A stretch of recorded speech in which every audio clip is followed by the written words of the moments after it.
Hi guys, welcome to a new video, and this is so amazing what I found.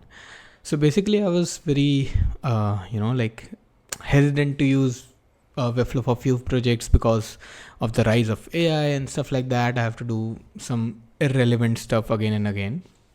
But today I was working on a project, and like my personal project, and it got me thinking, if I had HTML embeds, like we add code embed, we can have HTML embed, it would solve a lot of my problems, right? Like I could use AI to maybe copy a website or have dashboards, something like that.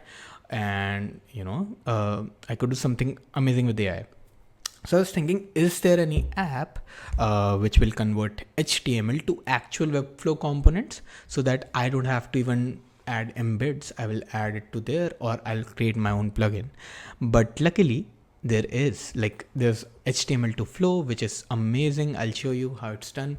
So let's say you have a project of, like maybe you have a Wist project with you want like a dashboard kind of situation, because these kind of stuff are comparatively limited to Relium and you have to add some stuff. So I've already prompted my Claude to add Wist attributes where there is a dynamic value, and use snake case, like mixture of snake and camel case with foldering system that we have, and make a good like amazing looking dashboard. Let's see what it does. So I have prompted the Claude. You can see like what I have done. I haven't done much. So I've asked it like, do you know client first? Then I've added to I've told him to add like a camel case and mixture. So I've given an example. So let's see what it makes. It's not really wrong. It was not putting those camel uses. So I've told that as camel. Let's see what it does. Last 40%. I'm like wasting much time. I have like this one was very small, so it was only like this much code. But now I think it's gone all out. Oh, we have a thing. Let's see how it looks. See, like it's looking really good. When it was updated and stuff like that, you can change icon and stuff.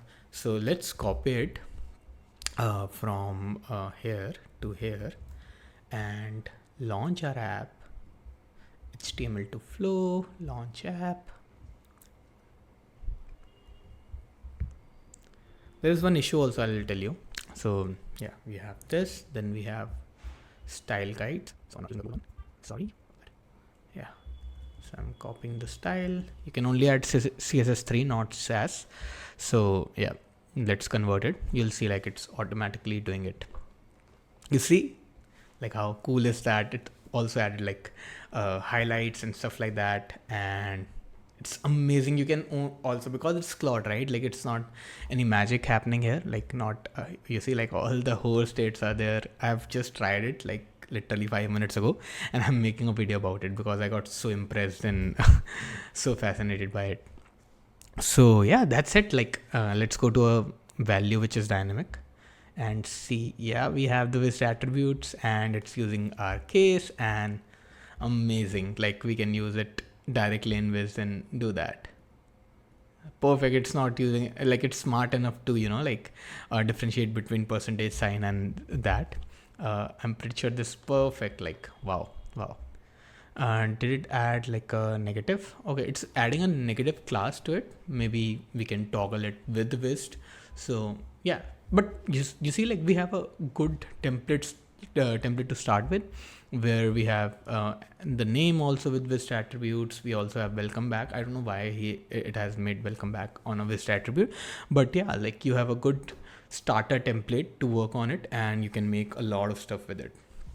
So yeah, enjoy, make something amazing with this, and now you have AI before Wist releasing their own AI. Thanks. Bye bye.